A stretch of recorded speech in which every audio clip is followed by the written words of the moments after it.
मग हेच रिझन आहे की अचानकपणे जे व्यक्तिरेखा म्हणतात की काही वर्षापूर्वी आमचे खूप चांगले होते, परंतु अचानकपणे असे काही बदल झाले की आम्हाला हे दिवस पाहायला लागत आहेत. ज्या घरामध्ये रोज देवी देवतांची पूजा होत असेल, देवऱ्यामध्ये ज्या लोकांच्या घरामध्ये पूजा होते, सिंपल लॉजिक आहे, तुम्ही दुपारी 12च्या पूर्वी 10 वाजले 11 वाजले तरी सुद्धा घरातल्या 40 अध्याय पूर्ण होतील तेव्हा ते जे तांदूळ आहेत तुमच्या घरामध्ये राहणाऱ्या कोणत्याही व्यक्तिरेखेवरती आणि घरावरती संपूर्ण असलेले सर्व तंत्रप्रयोग, करणी बाधा, ओम सतनमो जय आदेश गुरु जिगाव देश बडे बाबा दादा गुरु चैतन्य सिद्ध सद्गुरु महायोगी मत्स्येंद्रनाथ साहब आदेश, चैतन्य सिद्ध सद्गुरु शंभुजती गुरु गोरक्षनाथ बाबा को आदेश, नवनाथ 84 सिद्धो को आदेश, अलख निरंजन आदेश. प्रथम तुम्हा सर्वांचे मी स्वागत करतो आजच्या विशेष भागामध्ये.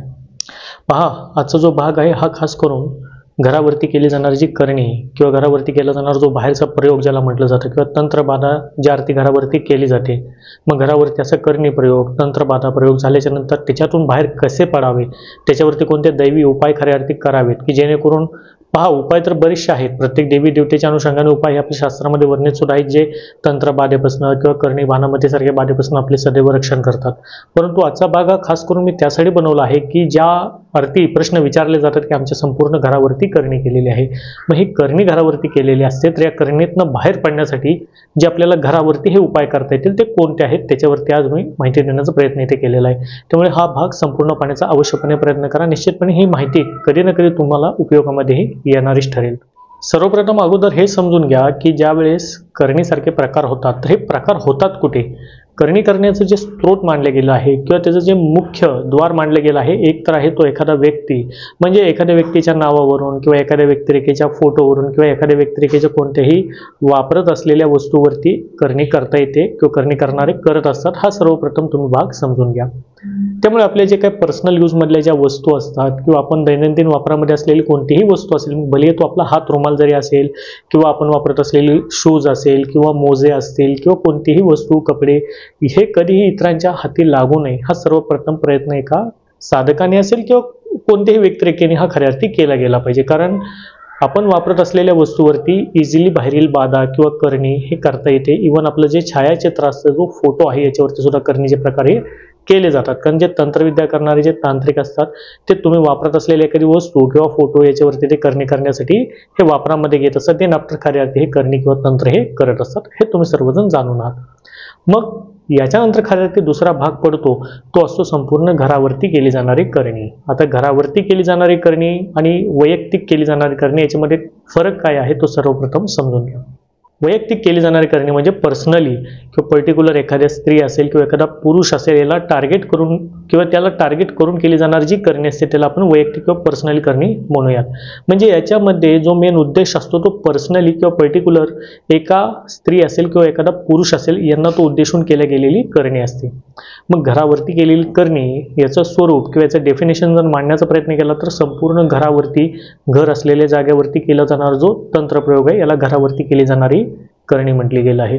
आणि घरावरती केली जाणारी करणी ही पॉवरफुल किंवा महाभयानक सुद्धा रूप प्राप्त करते किंवा ती भयानक सुद्धा मानली गेली आहे.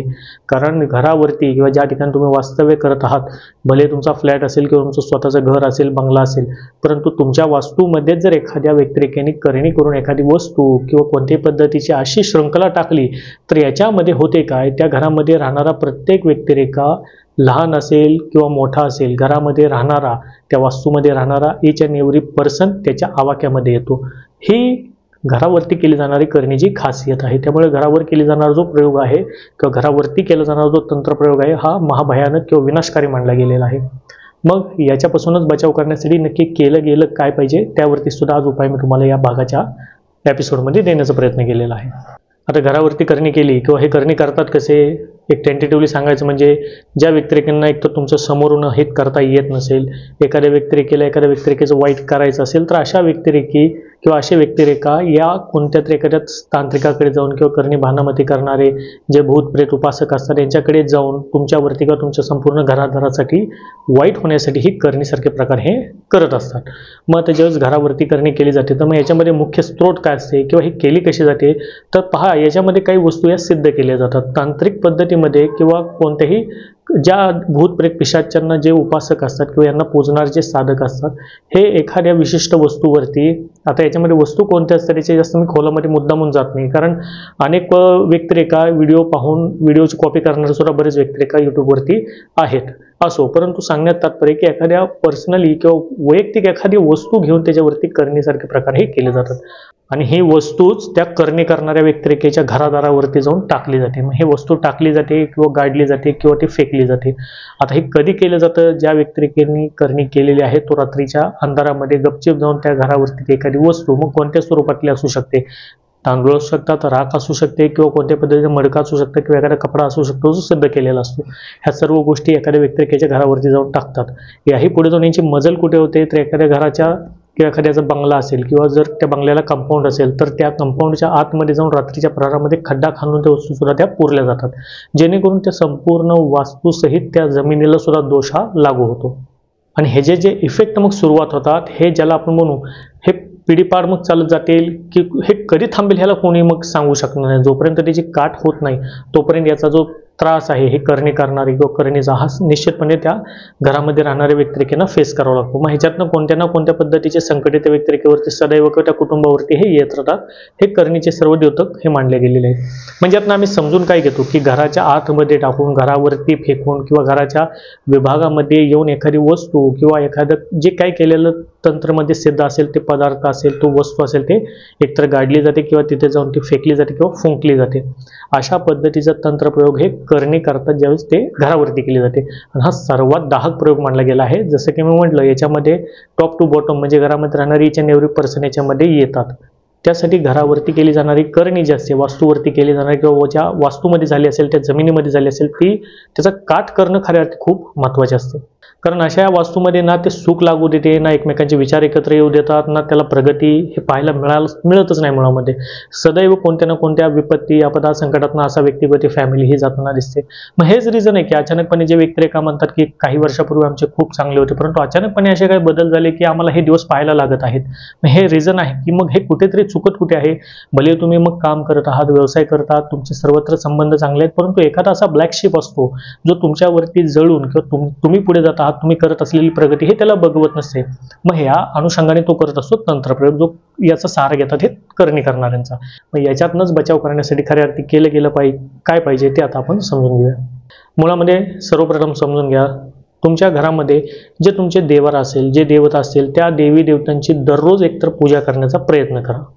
हे सर्वप्रथम याच्यामध्ये बेसिक थिंग किंवा पहिली पायरी आहे. आता तुम्ही म्हणाल की घरातल्या देवी देवतांची पूजा करून फक्त करणी जाते का? असं नाहीये. पण ज्या घरामध्ये रोज देवी देवतांची पूजा होत असेल, देवाऱ्यामध्ये ज्या लोकांच्या घरामध्ये पूजा होते, अशा या घरांच्या देवाऱ्यामध्ये, अशा या घरामध्ये निश्चितपणे एक पॉझिटिव्ह ऊर्जा लहरी या उत्पन्न होतात. या सुद्धा कुठे ना कुठे आपल्याला मदत करतात ज्यावेळेस या पिशाच्य म्हणा किंवा नकारात्मकता शक्तींच्या विरुद्ध कार्य करण्यासाठी. सर्वप्रथम आहे की आपल्या घरातलं जे वातावरण आहे हे आनंदीही राहते, उत्साही राहते आणि आपल्या घरामध्ये एक पॉझिटिव्ह एनर्जी फील होते. तात्पर्य काय आहे की ज्या घरामध्ये जे डेली देवी देवतांची पूजा होते, अशा घरामध्ये सात्विक लहरी देवी देवतांच्या निश्चितपणे राहतात. त्यामुळे पहिली पायरी आहे की आपण रोज आपल्या घरातल्या देवी देवतांची पूजा या करणार. सेकंड पॉईंट येतो, मग पूजा आम्हाला करायला उशीर होतो, कधी 9-10 वाजता, मग आम्ही करावे का? कारण ऐकलंय की उशिरा पूजा करू नये.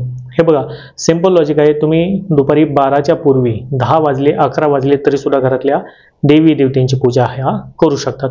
शेवटी चल आणि अचल ह्याच्यामध्ये फरक असतो. आता ह्याच्या खोलामध्ये मी जास्त जात नाही, ज्यांना माहिती आहे ते समजून घेऊ शकतात. पण घरातल्या देवी देवतांची पूजा फार फार तर तुम्ही 11-11:30 वाजेपर्यंत तर करण्याचा प्रयत्न करा. इफ सपोज तुम्हाला वेळेअभावी किंवा कामाअभावी जर सकाळची पूजा जमत नसेल तर. मग दुसरा त्याच्यामध्ये आणखीन आम्ही काय करू शकतो, ज्या लोकांचे घर आहेत अशा लोकांनी घरामध्ये नवनाथ पारायण अवश्यपणे करा. ज्या घरामध्ये नवनाथ पारायण होतात, नवनाथ पारायण आता बरेच व्यक्तिरेखा दर महिन्यामध्ये करणारे आहेत, काही व्यक्तिरेखा त्रैमासिक 3 महिन्यात एकदा करणारे आहेत, काही फक्त श्रावणामध्ये करणारे आहेत, तर काही व्यक्तिरेखा असे सुद्धा आहेत जे फक्त एका वर्षामध्येच एकदा नवनाथांचं पारायण करतात. सांगण्यात तात्पर्य की ज्या घरामध्ये नवनाथांचे पारायण होतात, आपसुकपणे नाथकृपेने त्या घराला संपूर्ण एक वॉल कंपाऊंड तयार होते जी तुमची सर्व पद्धतीच्या बाधेपासून रक्षण करते. बरं, आता असं याच्यामध्ये होऊ शकत नाही. समजा तंत्रप्रयोग जर तुमच्यावरती जालिम केला असेल, घरामध्ये आणून काय टाकलं, पुरलं असेल, तर एकदाच पारायण केलं, 2दा 3दा केलं तर मग आम्हाला फरक का जाणवत नाही, अशा सुद्धा म्हणणारे व्यक्तिरेखा आहेत. समजून घ्या, शेवटी हे अध्यात्माचं जगत आहे. ज्या अनुषंगाने तुम्ही पूजा किंवा तुम्ही ज्या पूजा पद्धती करता, जे अनुष्ठान करता, त्याच अनुषंगाने तंत्रविधी करणार सुद्धा ते अनुष्ठान करतच असतात ना. शेवटी प्रत्येकाची एनर्जी ही वेगळी आहे. डिपेंड काय आहे की तुम्ही ज्या अनुषंगाने अनुष्ठान करतात त्याला वाढवण्याची गरज किंवा त्याला एक्स्ट्रा ॲडिशनली काहीतरी करण्याची गरज हे आपल्याला नक्की भासते. तेव्हा हे अशा प्रकारातून तुम्ही बाहेर पडता. दुसरा पॉईंट ऑफ व्ह्यू आहे की काही व्यक्तिरेखा आयुष्यभर या करणीसारख्या प्रकाराने ग्रसित असतात. काही लोकांच्या वरती 8-8, 10-10 वर्ष हे करणीसारखे प्रकार झालेले असतात. मग एखाद्या तुम्ही महाराजांकडे जाता किंवा एखाद्या गुरूंकडे तुम्ही जाता किंवा एखादा उपाय करता किंवा एखादी साधना करता, अनुष्ठान करता, तर एका रात्रीमध्ये आम्हाला फरक पडेल का असे म्हणणारे सुद्धा व्यक्तिरेखा आहेत. मुळामध्ये काय, यांची बुद्धी ही भ्रमित असते आणि हे भ्रमित काय यामुळे झालेली असते का तर यांच्यावरतीच बाहेरचा प्रकार झालेला असतो. त्यामुळे समजून घ्या, कधीही चमत्कार एका रात्रीमध्ये घडत नाही. तुम्हाला झिजावं लागणार आहे, तुम्हाला स्वतःसाठी, कुटुंबासाठी थोडासा वेळ द्यावा लागणार आहे आणि तुम्हाला आध्यात्मिक दृष्टिकोनातून आध्यात्मिक साधना, देवी देवता जे सात्विक आहेत यांची उपासना आणि साधनाद्वारेच तुम्ही याच्यातनं बाहेर पडू शकता. एक गोष्ट निश्चित आहे की तुम्ही यातनं अवश्यपणे बाहेर पडाल. बरं, आता मग पहिला उपाय आम्ही काय सांगितला की नवनाथांचं तुम्ही घरामध्ये पारायण करा. पारायण कसे करतात याला सुद्धा महत्व आहे. पारायण केल्याच्या नंतर पारायण चालू असताना एक छोट्याशा डिशमध्ये किंवा बाउलमध्ये तुम्ही अखंड तांदूळ भरून ठेवा. हा उपाय देत आहे, सर्वांनी लक्षात घ्या किंवा नोट डाऊन करा. हा उपाय मी त्यांच्यासाठी देत आहे ज्यांच्या घरावरती करणीसारखा प्रकार झालेला असेल किंवा तुम्हाला डाऊट असेल की तुमच्या घरावरती केले आहे, कोणी आणून काय टाकलं आहे, कधी काळी तुम्हाला एखादी वस्तू घरामध्ये सापडली असेल किंवा घराच्या जमिनीमध्ये सापडली असेल, तर तुम्ही यावेळी हा उपाय करा की नवनाथांचं पारायण चालू असताना पहिल्या अध्यायापासूनच एक समोर एका वाडग्यामध्ये तुम्ही तांदूळ भरून ठेवावे आणि तांदळामध्ये एक हळद मिक्स करून ठेवा, जेणेकरून ते तांदूळाचा रंग हा पिवळा होईल. आणि जोपर्यंत तुमचं पारायण चालू आहे तोपर्यंत ते पारायणातले तांदूळ थोडक्यामध्ये जे वाडग्यामध्ये ज्या बाउलमध्ये ठेवलेले तांदूळ आहेत ते नाथांच्या फोटोसमोरच राहू देत. जेव्हा तुमचे पारायण पूर्णपणे संपूर्ण होईल, 40 अध्याय पूर्ण होतील, तेव्हा ते जे तांदूळ आहेत तुमच्या घराच्या आवारामध्ये तुम्हाला ते टाकायचे असतात, रिंगण स्वरूपामध्ये. म्हणजे कसे, समजा तुमचं घर आहे किंवा बैठा बंगला आहे, तुमच्या घराला वॉल कंपाऊंड आहे, तर तुमच्या घराच्या संपूर्ण गोलाकार रूपामध्ये म्हणजे बाहेरील जी भिंती आहेत त्याला असे तुम्हाला रिंगण ओढायचे असते. थोडक्यामध्ये गोलाकार रूपाने तुम्हाला घेरा बनवायचा आहे संपूर्ण घराला बाहेरील साईडने.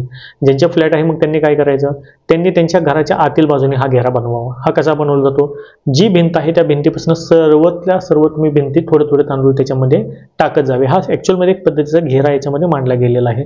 हा नवनाथान महाराजांचा एक तोडगा म्हणण्यापेक्षा असा खऱ्या तो उपाय आहे जो की दैवी आणि चमत्कारी सुद्धा आहे. याच्या अनेकांना मी काही यापूर्वी सुद्धा उपायाद्वारे ह्या गोष्टी सांगितल्या आहेत आणि याची प्रचिती किंवा याचा रिझल्ट त्यांना मिळालेला सुद्धा आहे. तेव्हा हा उपाय कारगर आहे. हा नवनाथांच्या पारायणामध्ये केलेल्या तांदूळाचा घेरा तुम्ही ज्यावेळेस घरामध्ये टाकता, मुळामध्ये 40 अध्यायांचं जे तत्व आहे त्या तांदळांमध्ये उतरलेले असेल. त्यामुळे हे जे तांदूळ असतात एक पद्धती सुरक्षा रक्षणाचं कार्य तुमच्या संपूर्ण घरादाराचं करतात. यातनं फायदा काय होतो, घरावरती केलेली करणे, काही कोणी टाकलं असेल, अचानकपणे घरामध्ये काही बदल जाणवत असेल तेव्हा हे थांबायला सुरुवात होतात. अगदीच मोठा प्रयोग असेल तर त्याची दाहकता तर निश्चितपणे कुठेतरी हळूहळू कमी होते जेव्हा तुम्ही हे पारायणाची संख्या आणखीन पुढे नेत जाता किंवा ते वाढवत जाता. हा सर्वात प्रथम उपाय. आता सेकंड पॉईंट किंवा दुसरा उपाय काय याच्यामध्ये, दुसरा उपाय, जेवढे व्यक्तिरेखा तंत्राने ग्रसित किंवा अशा या चुकीच्या पद्धतीने केले जाणाऱ्या घरावरती केलेली कोणतीही करणी भानामतीने ग्रसित, घरामध्ये वस्तू सापडली असेल, घरावरती कोणी टाकलेला असेल, काही बाहेरचा प्रयोग असेल, कोणत्याही पद्धतीचा तंत्र प्रयोग जर झाला असेल, करणी भूत प्रेत पिशाची भानामती झाली असेल, तर तुम्ही अवश्यपणे तुमच्या घरामध्ये बजरंग बाण पाठ हा सिद्ध करणे हा सर्वात पॉवरफुल उपाय मानला गेलेला आहे. आता मी यासाठी म्हणत आहे कारण पहा, शेवटी ज्याला म्हणू जिथे चमत्कार असतो तिथे चमत्कार असतो. त्यामुळे हा बजरंग बाणचा जो उपाय आहे, या उपायाद्वारे दिली जाणारी जी काही दीक्षा आहे, मुळामध्ये आता ही येणारी 24 तारखेला दीक्षा आहे बजरंग बाणची, 24 मे या दिवशी ही दीक्षा 1 तासाच्या स्वरूपामध्ये आम्ही ऑनलाईन पद्धतीने झूम या ॲपद्वारे देत असतो, जे तुम्ही तुमच्या घरामध्ये बसून प्राप्त करता आणि हे सर्व शिकून घेता की बजरंग बाण नक्की कसे केले जाते, त्याचे विधिविधान सर्व तुम्हाला मी स्वतः समजून सांगत असतो आणि तुमच्या नावाचा संकल्प सुद्धा मी स्वतः नाथांपुढे बजरंग बली पुढे सोडत असतो तुमचे कार्य होण्यासाठी. मग या बजरंग बलीच्या केल्या जाणाऱ्या बजरंग बाणमुळे होते काय, तर ह्याला एक पद्धतीचं वरदान प्राप्त आहे जे साक्षात हनुमंतरायाचं आहे की ज्या व्यक्तिरेखेच्या हातून बजरंग बाणचे 108 पाठ होतात विधिवत पद्धतीने, अशा व्यक्तिरेखेवरती, घरामध्ये राहणाऱ्या कोणत्याही व्यक्तिरेखेवरती आणि घरावरती संपूर्ण असलेले सर्व तंत्र प्रयोग, करणी बाधा, भानामती सारखे प्रयोग स्वतः बजरंग बली हे तोडून टाकतात. ही याची खासियत आहे. मुळामध्ये हनुमंतराया तुम्ही जाणून आहात, हे सर्व पद्धतीचे भूत प्रेत पिशाच यांचे ते कर्दनकाळ हे मांडले गेलेले आहेत. बरेचसे बरा तांत्रिक किंवा मोठ्यातला मोठा तांत्रिक असेल, कुठलाही भूत प्रेत पुजारी उपासक असेल, परंतु जर तुम्ही साधक स्वतः नवनाथांचे किंवा हनुमंतरायाचे असाल तर तुमचा बाल भी बाका वो नाही कर सकते की ताकद हनुमंतरायाच्या नाथ संप्रदायामध्ये मत्स्येंद्रनाथ आणि गोरक्षनाथ महाराजांची आहे. त्यामुळे तुम्ही जर आतापर्यंत तुम्हाला वाटत असेल अनेक उपाय केले असाल किंवा उपाय करून पाहिले असेल, परंतु ज्या व्यक्तिरेखा बजरंगबाणसारखे पाठ किंवा हे अस्त्र जे सिद्ध करतात, यकीन माना त्या घरातल्या प्रत्येक व्यक्तिरेखेला हनुमंतराया स्वतः त्यांचं रक्षक बनतात. आणि ज्यांचे रक्षकच हनुमंतराया असतात अशा व्यक्तिरेखेंना इझिली टच करणं तर सोडा, मुळामध्ये यांच्या शेजारून जाणं सुद्धा हे अवघड आहे. एवढी ताकद हनुमंतरायाची मोठी आहे. त्यामुळे प्रयत्न करा की घरामध्ये बजरंगबाणचा पाठ सिद्ध करण्याचा. सेकंड पॉईंट अनेक वेळा विचारला जातोय, पहिल्यापासून विचारला जात होता, अजूनही कंटिन्युअसली विचारलं जात आहे की बजरंगबाणचा पाठ स्त्रिया करू शकतात का, बजरंगबाणमध्ये शपथ दिली आहे. ह्या सर्वच्या सर्व गोष्टींना तुम्ही इग्नोर करून स्त्री असो किंवा पुरुष असो, तुम्ही तुमच्या घरामध्ये अवश्यपणे बजरंगबाणचा पाठ हा सिद्ध करा. एखाद्या व्यक्तिरेखेने जरी तुमच्यापैकी एखाद्या व्यक्तिरेखेने जरी बजरंगबाणचा पाठ सिद्ध केला तुमच्या घरामध्ये, तर तुमच्यामुळे इतर लोकांचं सुद्धा संरक्षण तर होईलच, परंतु जर घरामध्ये कोणी काही टाकलं असेल, काही तंत्र करणी बाधा कोणी काही करून ठेवलेली असेल, भले किती जुने असो, 10, 20 नव्हे 50 वर्ष जरी जुनी असेल, तरी सुद्धा बजरंगबाणच्या केल्या जाणाऱ्या अनुष्ठानामुळे ज्या अनुषंगाने ते आम्ही शिकवतो, तर त्याची प्रचिती ही तुम्हाला 100% येतेच येते. आणि हे पर्सेंटेज सांगण्यासारखी गोष्टच नाही मिळवते 100 वगैरे, कारण ज्या लोकांना आतापर्यंत शिकवलं, ज्या अनुषंगाने त्या दीक्षा दिल्या, त्यांनी ते रिअलाइज केले, त्यांनी ते आत्मसात केलेलं आहे, ते ज्ञान, ती ताकद हनुमंतरायाची. आणि ते व्यक्तिरेखा आजही हनुमंतरायाच्या बेसवरती, नाथांच्या बेसवरती निर्विघ्नपणे पुढे चालत आहेत. त्यामुळे तुम्ही सुद्धा जर तुमच्या आतापर्यंत घरामध्ये कधी बजरंगबाण पाठ झाला नसेल, अवश्यपणे बजरंगबाणचा पाठ सिद्ध करा. आणि त्या घरामध्ये बजरंगबाण पाठ झाला तर यकीन माना कुठेतरी आता तुमची चांगली वेळ ही आलेली आहे. हे 2 प्रकार ज्या अनुषंगाने मी तुम्हाला शॉर्टली सांगायचा प्रयत्न केला, निश्चितपणे हे तुम्हाला उपयोगामध्ये सुद्धा येईल. आणि नाथांचे पारायण, खास करून नवनाथ पारायणाची दीक्षा सुद्धा आम्ही यापूर्वी दिलेली आहे. अनेक व्यक्ती काही विचारतात की नवनाथ पारायणाची दीक्षा आम्हाला हवी आहे. त्या व्यक्तिरेखांना मी सांगू इच्छितो की तुम्ही नवनाथ पारायणाची दीक्षा हे रेकॉर्डिंग स्वरूपामध्ये प्राप्त करू शकता. ॲज इट इज, जसे की रेकॉर्डिंग जरी तुम्ही प्राप्त करत असाल, तुमच्या नावाचा संकल्प मी स्वतः याच्यामध्ये सोडत असतो. त्यामुळे डोंट वरी, इफ सपोज कोणत्याही कारणाचं तुम्हाला दीक्षेला उपस्थित राहता नाही किंवा तुम्ही गैरहजर राहिला, इव्हन ज्यावेळेस तुम्ही लाईव्ह दीक्षा घेता, आता जसं की 24 तारखेला बजरंगबाणची लाईव्ह दीक्षा ही होणार आहे. ज्या व्यक्तिरेखांना लाईव्ह दीक्षा जरी दिल्या जातात 1 तासाच्या या कालखंडामध्ये, त्या झालेल्या दीक्षेची संपूर्ण रेकॉर्डिंग सुद्धा त्यांना परत पाठवली जाते, जी संपूर्ण दीक्षा त्यांनी ग्रहण केलेली असेल. ही याकरिता पाठवली जाते जी लाईफ लॉंग तुमच्या जवळ सेव्ह राहते, तुमच्या गॅलरीमध्ये फोनच्या. ज्यावेळेस तुम्ही भविष्यामध्ये कधीही बजरंगबाण पाठ कराल, तेव्हा ती माहिती जी दीक्षेमध्ये दिलेली आहे ती तुम्हाला व्हिडिओच्या स्वरूपामध्ये स्टोर सुद्धा पाहायला मिळते किंवा तुमच्याजवळ ती कायमस्वरूपी राहते. हा फायदा आहे. त्यामुळे अवश्यपणे किंवा निर्विघ्नपणे तुमची चांगली किंवा प्रारब्ध जेव्हा गाठून येतात, जुळून येतात, अशा व्यक्तिरेखेंच्या घरामध्ये बजरंगबाण होतात. अनेक माता भगिनी किंवा जेवढे पुरुष आहेत, कितीतरी असलेल्या ग्रसितेतनं किंवा कितीतरी असलेल्या या भूत प्रेत पिशाच्यांच्या व्यापातनं एकट्या बजरंगबाणच्या प्रकारामुळे हे बाहेर पडलेले आमच्याकडे अनुभव आणि उदाहरण आहेत. असो, आजच्या भागामध्ये जी माहिती देण्याचा प्रयत्न केला हा तुम्हाला आवडला असेल आणि चॅनलवरती नवीन असेल तर चॅनलला सबस्क्राईब करायला विसरू नका. भेटूया नवीन भागामध्ये नवीन एपिसोडसह. सर नमो आदेश, गुरुजी को आदेश, अलग निरंजन आदेश.